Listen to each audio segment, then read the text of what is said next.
There we go. I'll just unmute myself. Thank you very much for this kind opportunity to present to you about the relevance of core outcome sets to Cochrane Reviews. I'll just make my screen full size.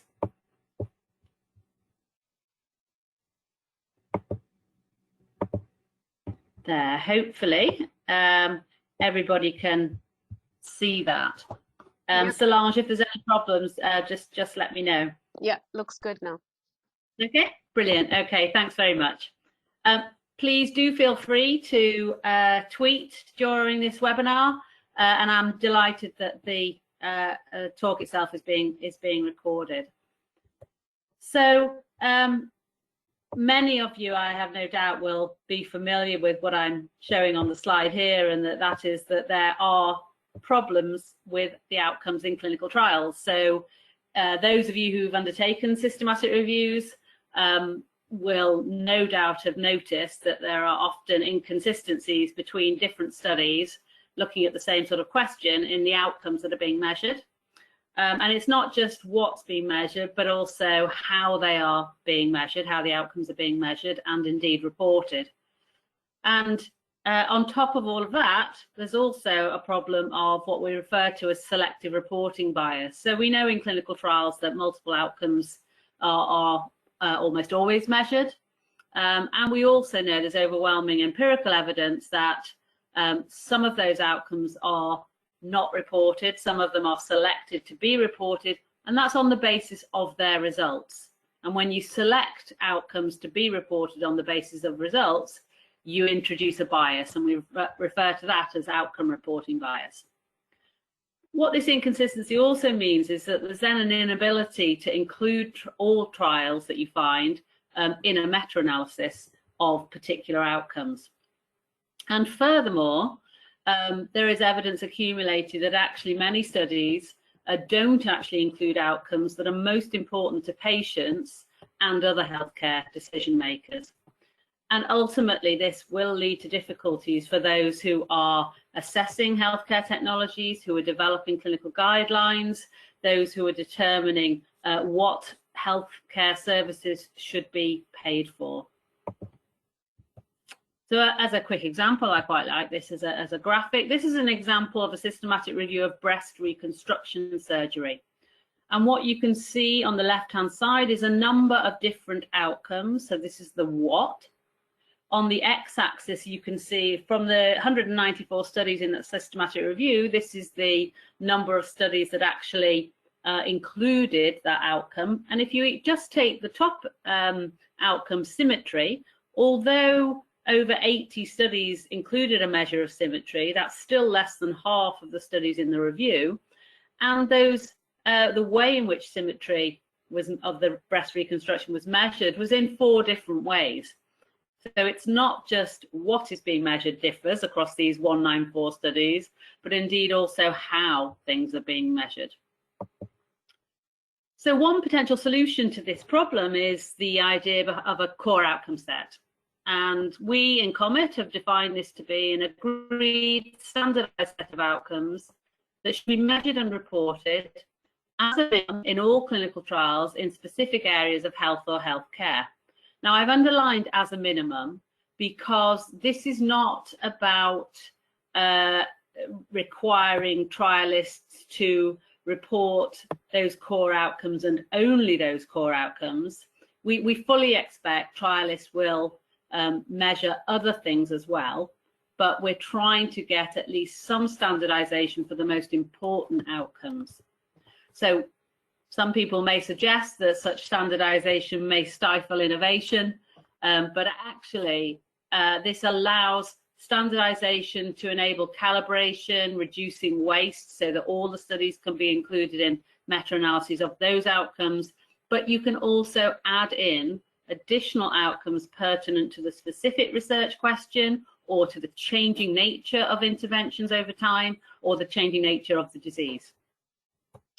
So the advantages of using a core outcome set, as I've kind of alluded to already, will increase consistency across trials and therefore maximize the potential for those trials to contribute to a systematic review for those key core outcomes.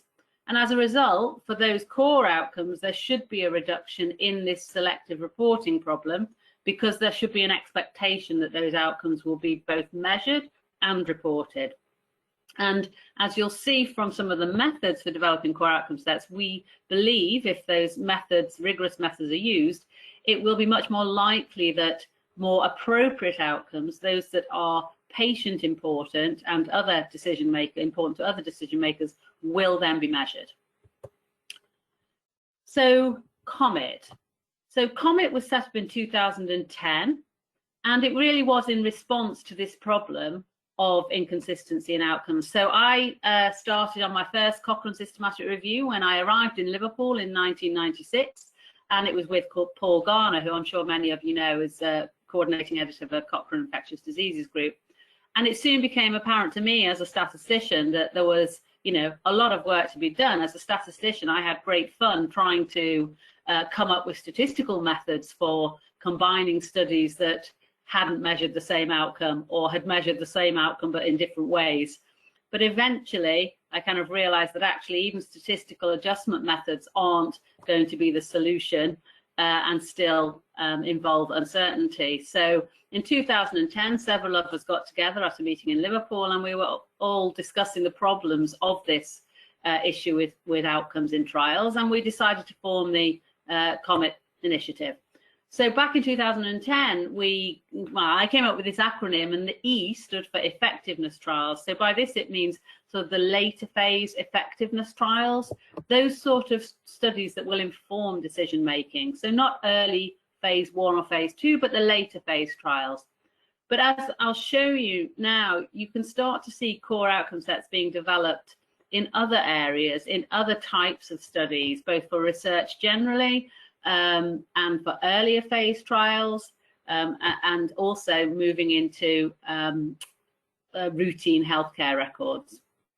So we have a website, and one of the most important parts of the website is in the sort of top left, which is the COMET database.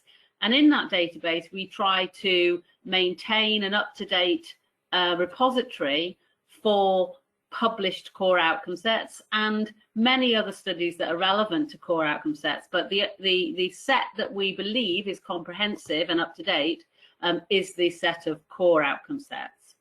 And how do we keep that up to date? Well, we do a systematic review that we update annually. So to date, as of the end of 2019, there were 337 published studies that relate to 410 core outcome sets. We do include those that we know about and hear about in 2020, but we can't claim that we know about all of them published up until the 18th of September 2020 until we get to our update of the systematic review. So that's one important thing that COMET does, which is to keep that repository up to date. The second thing that COMET does is to ask people to register their core outcome sets when they start.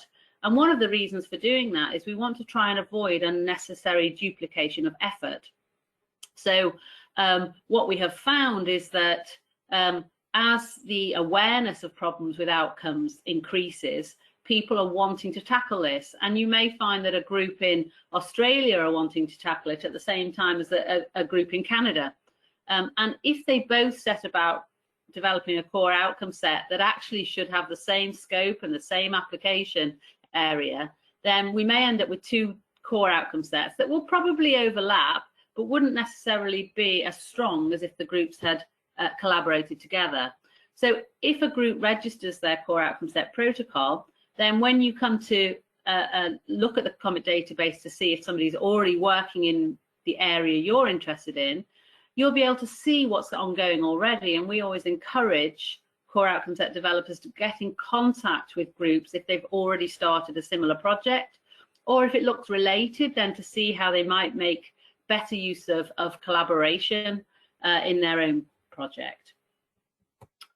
So when we look at how that registration process is working, we examined published core outcome sets in 2017, 2018, 2019 to see what percentage of those that were published then had previously been registered in the COMET database. And as you can see there, it's increased quite dramatically. as of last year, over 3/4 of the published core outcome sets had previously been registered in the COMET database. So still got a bit of work to do, not resting on our laurels, but we're quite pleased with how that has increased. The third thing that COMET does is to try to promote the use of evidence-based methods for core outcome set development. And COMET has led 3 guidelines, 3 sets of standards through international consensus processes. The first on the left is a set of minimum standards for developing core outcome sets. The middle one is the standardized protocol items. So we strongly recommend that core outcome set developers do write a protocol in advance. And the third resource is a reporting guideline once you've finished your core outcome set. Now, these are guidelines and they involve minimum standards. The COMET handbook, which was first published in 2017, is much bigger. There are many wider issues discussed. It goes beyond the minimum standards to things that might be considered to be more of the gold standard, but isn't always achievable depending on resources. But that's obviously quite old now. We do intend to update it in 2022, but in the meantime, we are aware of several groups who've been undertaking research into the methods for developing core outcome sets, and we are maintaining those publications in the COMET database as well. So they are categorized as methods papers rather than core outcome set papers. And just to show you one of the benefits of registering core outcome sets and trying to avoid unnecessary duplication. So early this year in January, 2 groups in China were registering core outcome sets for the treatment of COVID-19 patients, hospitalized patients, almost at the same time. They had actually got quite far through the development of the core outcome set, so they knew about each other, and that was great, and the work was included in the COMET database. We also became aware of work by the WHO on a similar topic. And subsequently later in March, a group from Australia were very keen to include patients in the development of the core outcome set, and the previous 3 studies had not been able to include patients for obvious reasons. So what we did was we brought those 4 groups together and we looked at the results that were common to all of those sets, and we found, and we termed what we're calling a meta core outcome set. Across those 4 core outcome sets for hospitalized patients with COVID-19, there are 2 domains that are important to be measured in all studies: mortality and respiratory support. And I think most people would agree that, COVID-19 and our situation, right across the world has really highlighted the need for collaboration over research, the need for well-designed research, and the need for core outcomes. There is so much research being done. We need to make the most of that research as soon as possible. And if people are measuring the same core outcomes, we should reach conclusions quicker. The 4th thing that COMET is doing is to try to promote the uptake of core outcome sets. As I mentioned, core outcome sets have the aim of reducing waste in research such that studies can be combined with other studies and included in meta-analyses and systematic reviews. But if we're encouraging people to develop core outcome sets, but then not at the same time promoting their use, then actually we're sort of contributing to that research waste, because people are spending time developing core outcome sets and then they're not being used. So for the COVID-19 treatment meta core outcome set, we did actually send an email to all trialists who had a trial registered in the COVID evidence repository. We have yet to evaluate how many of those trials actually have measured both of those domains. But the Cochrane reviewers, they see the problem firsthand, and for this particular review, the convalescent plasma review as treatment for people with COVID-19, there is actually a recognition of the need for a core outcome set in that review. So looking at who has been searching the COMET database, we have done 2 pop-up surveys, one in 2016 and one in 2017.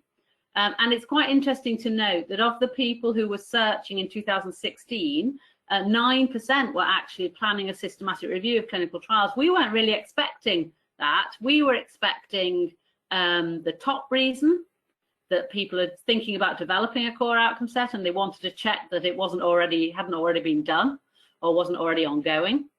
And we were quite surprised, actually. We were also hoping that there would be the reason, which is about halfway down, which is that I'm planning a clinical trial, because that's who we want to use, or we were initially thinking we want trialists to be using these core outcome sets. But we realized that there were, many other people who are interested in core outcome sets, including systematic reviewers and including people who are actually auditing healthcare for a particular condition.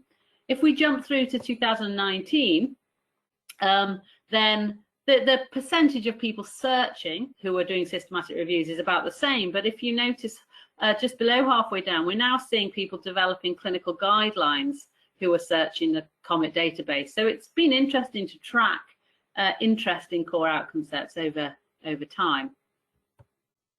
Turning now to what Cochrane is recommending in terms of core outcome sets. So the updated handbook at towards the end of last year does now recommend that when you're defining your review questions and setting up your PICO framework for the review, that in terms of the O component of PICO, you should consider patient-centered outcomes, and you should consider core outcome sets, which hopefully will include patient-centered outcomes. So there is a reference, and it says where available, established sets of core outcomes should be used, which is absolutely brilliant in my view. What we did actually at the beginning of 2019, before we knew that recommendation was actually going to come out, we looked at the first 100 Cochrane systematic reviews that were published. I think it was between January and March last year. And we're taking this as a baseline because, it wasn't until the end of last year that the handbook was recommended the use of core outcome sets. Now, across those 100 reviews, 40 of them noted that there were problems around the outcome inconsistency across studies. We know there was more than that. There were more than 40% had such problems, but not everybody was noting them in the sort of implications for research or the limitations of the review. 7 of those reviews did actually reference a core outcome set in relation to their choice of outcomes for the review. So those 7 were seeking evidence in their review against outcomes that were deemed to be core. But when we cross-checked the scope of the systematic reviews with the core outcome sets that exist and were published in the COMET database, there was actually in total 35 reviews where a core outcome set could have been used. And the beauty of Cochrane systematic reviews is periodically they are updated. So of course this means that the systematic reviewers, when they come to update a review, could actually look at the core outcome set that exists. Now that 35% also shows that there were 65%, so 2/3 of the systematic reviews where there wasn't a potentially relevant core outcome set available. So there's still work to be done on filling gaps and important clinical areas, important health areas rather, where there's no core outcome set as yet. We also asked Cochrane Review editors what they thought about the use of core outcome sets, and the vast majority did think at the beginning of last year that they should definitely or possibly be used to inform the choice of outcomes for reviews. Cochrane is also involved in core outcome sets through some of the Cochrane Review groups. So the Cochrane Skin group sort of has an attached group referred to as CS Cousin, and that group recognises the problem of outcomes in dermatology and is there trying to promote and support the development and uptake of core outcome sets in dermatology. And I think that over the course of time we may see other Cochrane groups who may want to do something similar, and we support CS Cousin through shared resources and discussion groups about methods. But interestingly, there was a fantastic initiative between Cochrane China and the universities in Beijing and Tianjin to set up what's called COS. It's the Chinese Clinical Trials Core Outcome Set Research Center. And again, this is in partnership with COMET, and they've done a fantastic job of translating the resources that we have available for people developing and working, developing core outcome sets and working on trials in China. So coming to what you would do if you were a systematic reviewer and you wanted to look for a core outcome set. So, well, we recommend that you go to the COMET database as a place to start, and you need to look at whether there's a relevant and a well-developed core outcome set. So in terms of relevance, it's important to look at the scope of your review and the scope of the core outcome set. So are they the same, or is it a different patient group? Are they the same, or is it a different intervention type? And is it the same or a different setting? Now, by that, I mean core outcome sets, as I mentioned, are typically developed for research, for clinical trials, but some are developed for routine care. So it's important just to check which of those settings the core outcome set has been developed for. But even if you don't find a directly relevant core outcome set that exactly matches the scope of your review, there may be something in a related area, and it's then worth consulting your study team. So as an example, suppose I was looking at a systematic review of grommets versus hearing aids in children with otitis media with effusion. Now, if you went to the COMET database, what you would find is a very well-developed core outcome set, and I would say that because I was involved, for the treatment of OME in children, but it is for a particular subgroup of children. It's children with cleft palate. And the reason it was for that subgroup is that this core outcome set was developed in order to be used in a trial of grommets versus hearing aids in children with cleft palate. And the reason that that subgroup was being included was because those children are more prone to OME because of the anatomical issues with having a cleft palate. But if you look at the actual outcomes that are in that core outcome set, none of them are really specific to having a cleft palate. They are more related to having otitis media with effusion. So you could take this core outcome set and you could look at whether it has face validity for the review, which is for children more broadly. In terms of how core outcome sets are developed, it's important as reviewers to critically appraise how the core outcome set has been developed. They're not all developed in the same way, and some people may feel some methods are better than others. But generally speaking, a core outcome set is developed in two stages. Firstly, there's a stage where you decide what should be measured, you determine what should be measured, and the second stage is then to go on to, once you know the core outcomes, you need to agree how to measure each of them. And all of the published core outcome set studies certainly make recommendations about what should be measured, but at the moment, only just over a third have actually gone to the next stage to make recommendations about how those outcomes should be measured. So there's still work to be done by core outcome set developers. There is actually a guideline that COMET and COSMIN worked on together that allows people to see how to select an outcome measurement instrument or an outcome definition once you know what it is you want to measure. And there is some evidence that the way in which people determine how to measure outcomes has improved since the publication of this guideline. Key questions that you should ask as reviewers when you critically appraise a core outcome set study is, well, who was asked? Whose views, whose opinions are being taken into account? Who are the relevant stakeholders that should be giving those views in terms of their perspectives and also their geography? And what evidence already exists for their views, and has that been taken into account? If we look across the published core outcome sets, there has been a wide variety of methods used, but by far the most common is the one at the bottom. It's a mixed methods approach, and that has definitely been on the increase over the last few years. And the typical sort of mixed methods approach is outlined here. So initially you would identify a list of all possible outcomes, candidate outcomes, and that typically comes from both systematically reviewing published research projects, but also systematically reviewing studies with patients to find out what they think are important. And if there are no studies, then undertaking a new study, either with interviews with patients or focus groups with patients. So together, those studies bring together views probably from researchers and health professionals with those of patients to come up with a candidate list. And that's often then subjected to a Delphi survey, typically online, typically international. And the results from that Delphi survey are then taken to a face-to-face consensus meeting where the results are ratified, where there may be further discussion about outcomes that didn't reach consensus about being core or definitely not being core. But at the end of this process, what comes out is a core outcome set in terms of what you should be measured, and then that should be taken forward to get agreement over how each outcome should be measured. I mentioned earlier that COMET had developed some minimum standards for developing core outcome sets.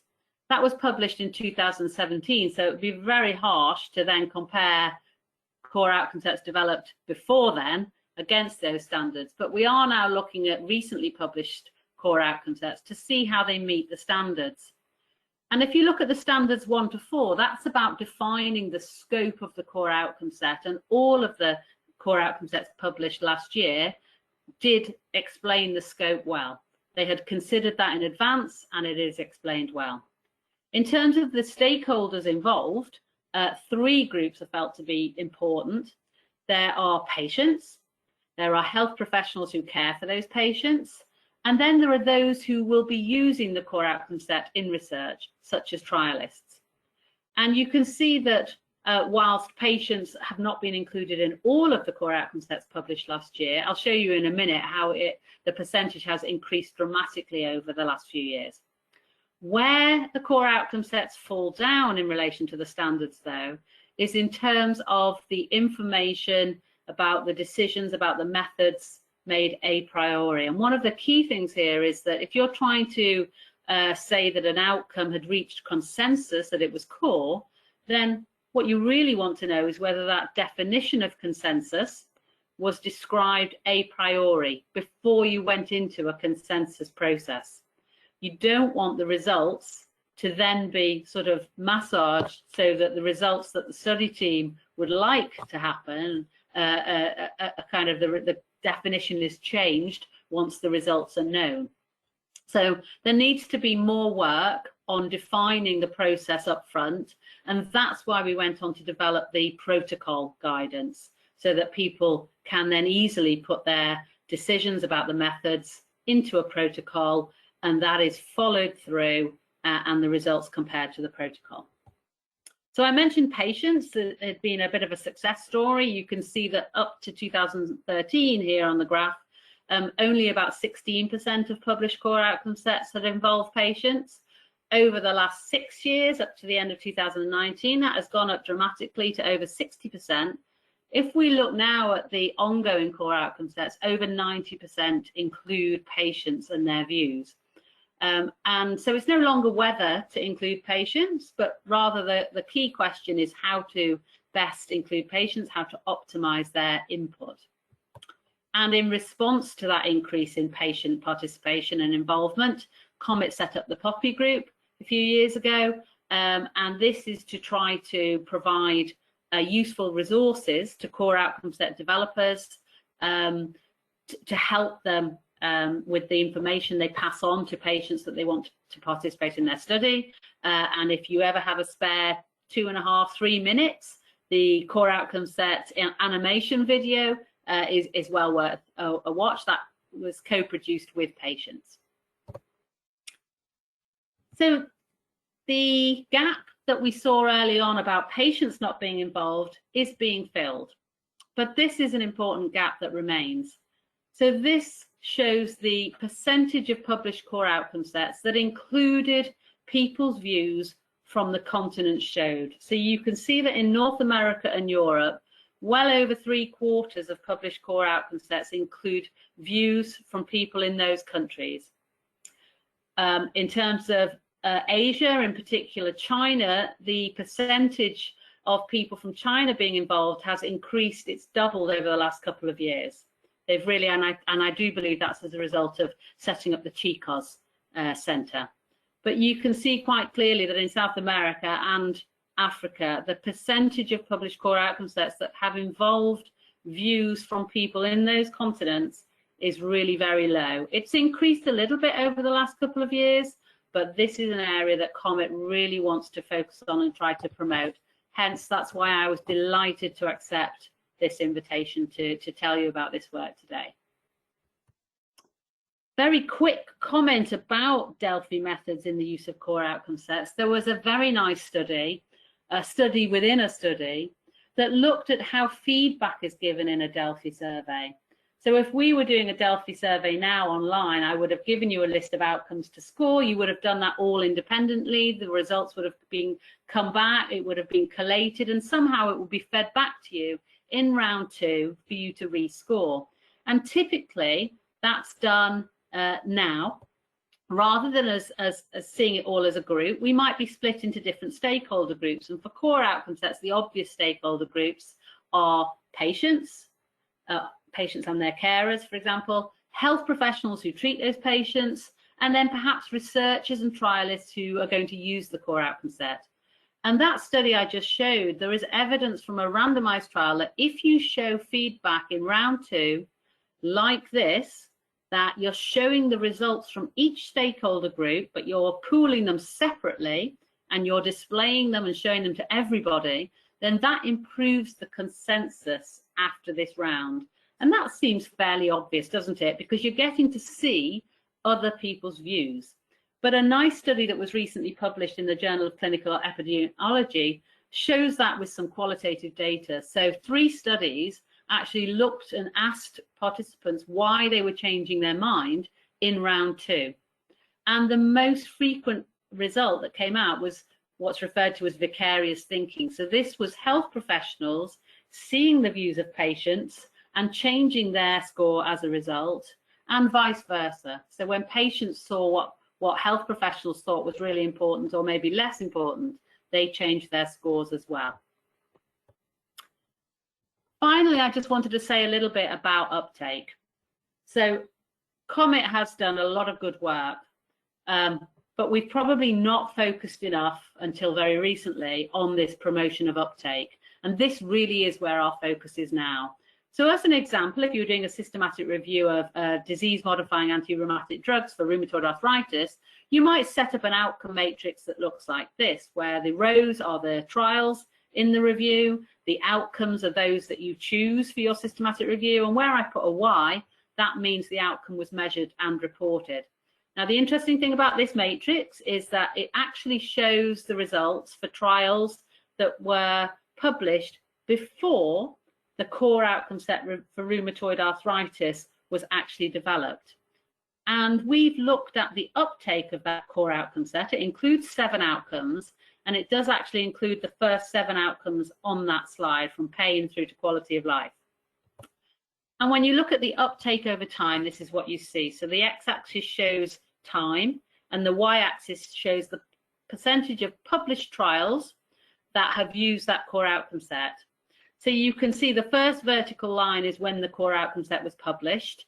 The next 2 vertical lines are when the regulators, FDA and EMA, recommended the use of that core outcome set. And you can see then a sharp increase. Now, this is only observational data, but it does suggest that once the regulators recommend the use of a core outcome set, it helps to promote uptake. And it's currently running at about 80% of all trials do publish this, do use this core outcome set. But that is a highly selected example. It's the best example. That core outcome set was published in 1985. It was a long time ago. And what this graph shows is that core outcome set is shown by the sort of red circles. There have been 4 assessments of its uptake over the course of time, using slightly different methods, but by and large, it's stayed around 80%. It's not increased much further, but it's still good. But what you'll see from the other studies is whilst the green study has increased in uptake between about year 3 and year 8 since it was published. Similarly, a small increase again for the purple core outcome set.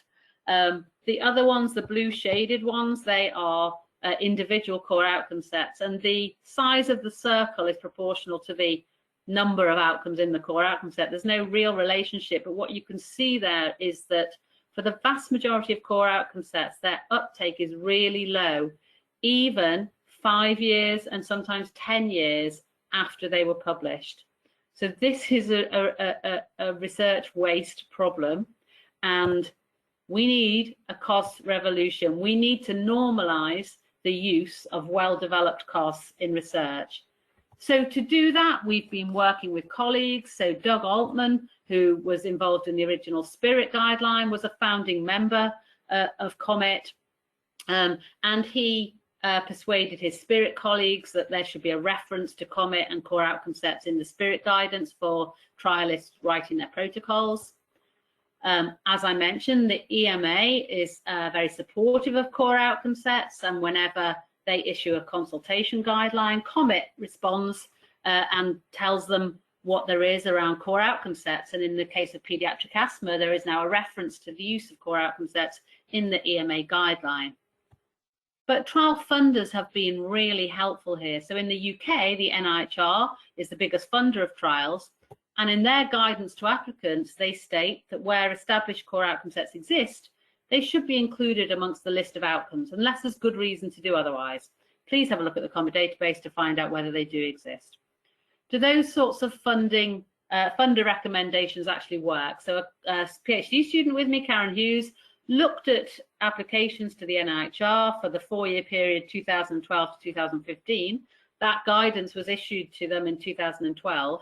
She looked at 95 funding applications, and just very briefly, she looked at the application itself, but also surveyed those applicants. And across the two sources of information, both the application and the survey, we found that 38% of applicants had searched for a core outcome set. Actually, in 62% of those funding applications, there was a potentially relevant core outcome set that existed. So more trialists could have searched and could have found something to consider. There are other funders who are also evaluating whether their guidance has an effect. KCE in Belgium found that 21% of their trialists from 2018 were searching for core outcome sets. And there are ongoing assessments with other funders at the moment. What we're hoping is that core outcome sets and their relevance are seen in more than just trials and research. So you can see here, top right, we do believe core outcome sets are relevant to systematic reviewers, and following on from that through to health technology assessments, and beyond that through to clinical guidelines, and even further into then, if you're in a clinical guideline, that should influence clinical care and quality improvement programs. So by taking core outcome sets and seeing which of them are relevant throughout this sort of healthcare ecosystem, we're hoping that the thought to be given to what are the most important core outcome sets to patients and other decision makers, that question is asked throughout this sort of ecosystem. So in summary, Cochrane Review, as we know, are well aware of the problems of outcomes in trials. There are development standards for core outcome sets, but we don't currently recommend a single method. We like to see a plurality of methods, and more importantly, we'd like those methods to be compared. So we know of core outcome sets that have involved children and young people, and the way they do that is different to another core outcome set we've seen, which is involved people with dementia giving their views through an administered questionnaire. So there will be a need to tailor the methods for core outcome set development to the specific health area. We definitely need strategies to increase COS uptake, and I believe, COMET believes, that Cochrane has an important role to play in this initiative. Now, I know it's usually routine now for me to open it up to questions to you, and that's from you, and that's what will happen. But I thought I'd also like to hear from you about some of my questions that I have for you as Cochrane reviewers. So for reflection, I would ask, should well-developed core outcome sets for trials always be used to inform outcomes chosen for Cochrane reviews? Might Cochrane reviews sometimes require different outcomes? How can we increase the involvement of Cochrane reviewers in core outcome set development? If we're saying that we think Cochrane reviewers should use core outcome sets, then we would want Cochrane reviewers in the process of core outcome set development. How can we increase that involvement? And finally, if Cochrane does want to use core outcome set, would an alert system on our database be helpful? Would it be helpful to hear about when a new core outcome set is published or registered in an area that a particular collaborative review group is working in? So I'll leave those for you to consider. I can leave them up on the screen, or we can come back to it later. Final shameless plug, if you do want to find out more about activities around COMET, then we have a webinar series that's ongoing through October, November, in place of what would have been a fantastic face-to-face meeting, and it would have been great to meet several of you there, but times are as they are, and we can't currently meet in person. So, thank you very much. Happy to take questions. Thanks so much, Paula. That was really interesting. So the floor is open for questions, and you can either unmute yourself and pose your question, or you can type it in the chat box.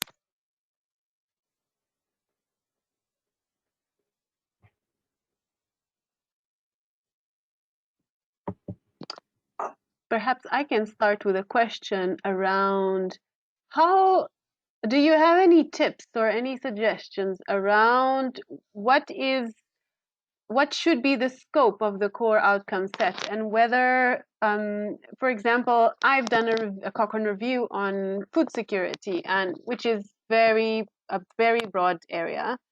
And we have had a lot of issues with multiplicity of outcome reporting and how the outcomes were measured in the review. And for me, it would have been ideal if everyone had just measured the same thing in the same way.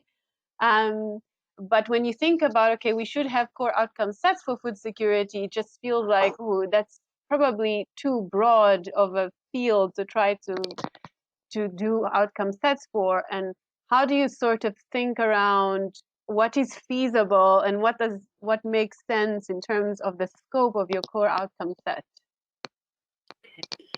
Excuse me. So I think that determining the scope of a core outcome set is very similar and has similar challenges to determining the scope of a systematic review. Okay, it is really important up front to decide and determine the scope of the core outcome set, and it needs to be the sort of trials and research studies that you would want the core outcome set to apply to. Now, some people do take quite a broad, that kind of lumping approach, and develop core outcome set for, let's say, any intervention for, let's say, prostate cancer, for example.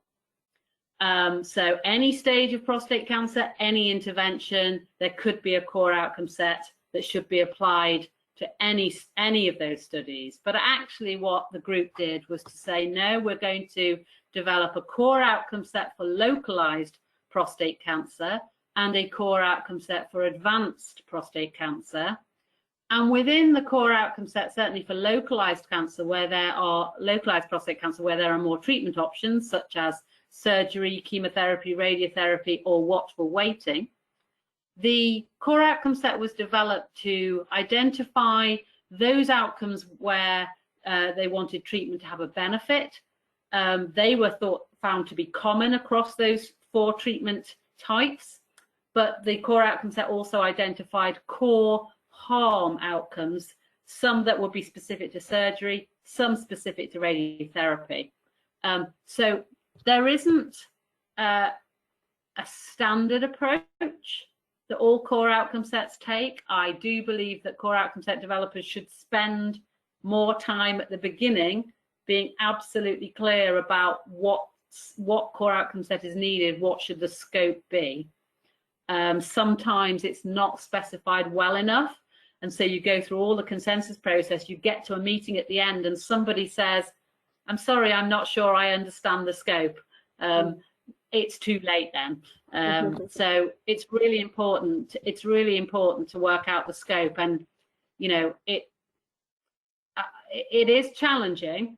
I think I tend to favour going broad. I think when that's a health condition, that's a lot easier than something like food security, though, Solange. Yeah, I don't think that helps. no, that's useful. But I think the thing to say is that a core outcome set is kind of not a one-off. It's a process, and I think it's better to start with something that's achievable and move forward. Okay, so if you start by trying to do something for the whole of food security, you may find that it's just too much, and you never start. So it may be better to split it up and start the process, and then build up to look at what's sort of common across different areas. Yeah, thank you. Oh, sorry. Any other questions?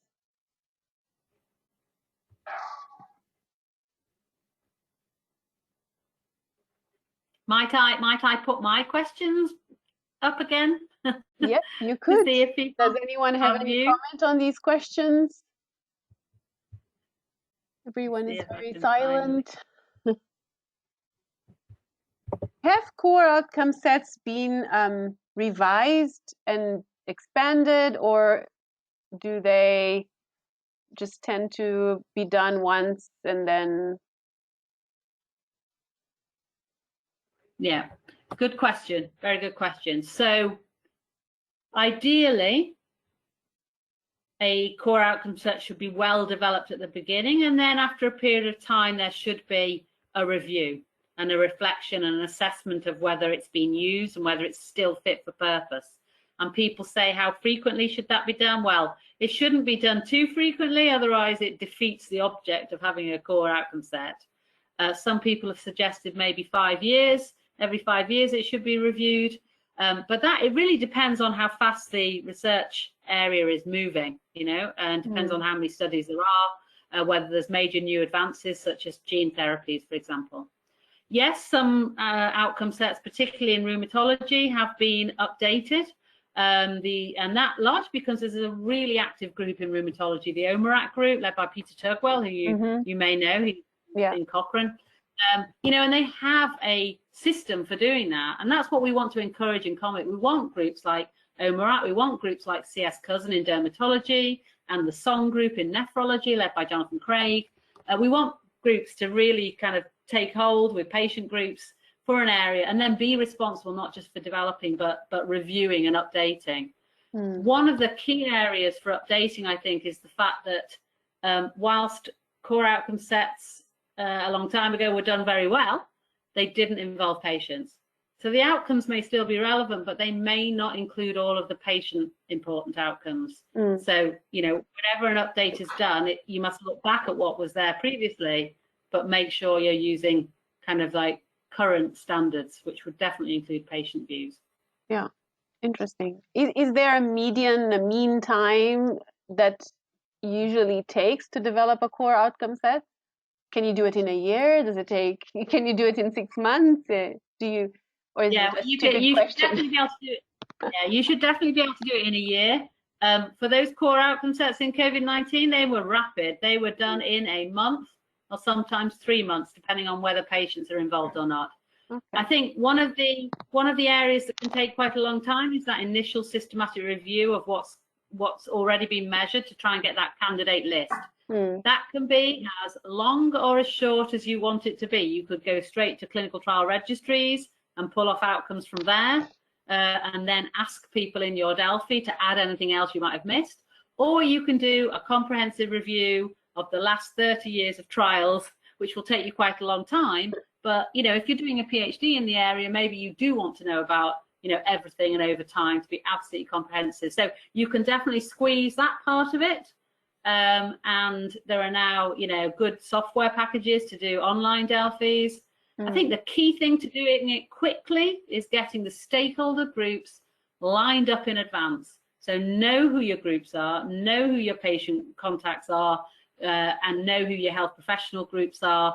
you get them lined up and ready to go, it can be done in 6 months, for sure. Great, thanks.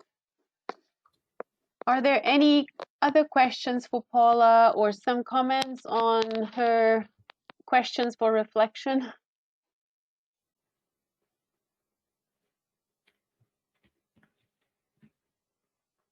I'm sure everyone is just blown away and trying to trying to absorb all the information that we've just received. So if there are no more, I'm always happy to take questions by email afterwards.